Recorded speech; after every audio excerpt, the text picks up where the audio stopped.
Welcome to my another new mini blog guys. তো দিনটা ছিল 7 জানুয়ারি রবিবার।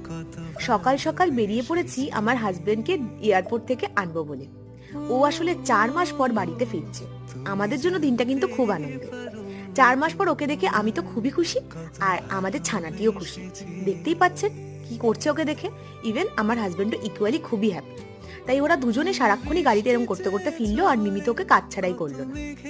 তো সকালবেলা যেহেতু আমরা গেছিলাম, খিদে তো সবারই পেয়েছিল, আর আমার হাজবেন্ডের কাছ থেকে আমি খাবো বলে স্পেশালি একটা কোথাও দাঁড় করাতে বললাম ড্রাইভার কাকুকে। তো ড্রাইভার কাকু আমাদের বাইপাস ধাবাতে দাঁড় করালো ব্রেকফাস্ট করানোর জন্য। সেখান থেকে কাকু নিজেই সিঙ্গারা নিল, আমি জিলিপি, আলুর দম, রাধা পল্লবী খেলাম। আমার হাজবেন্ড শর্মাটা কিছু খাইনি, আমার থেকে একটু খেয়েছে। ফেরার পথে ওর একটু গাড়ি চালাতে ইচ্ছে হলো, তাই একটু গাড়ি চালালো।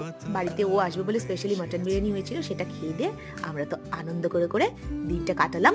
ভালো লাগলে কিন্তু ভিডিওটা লাইক করে দেবেন।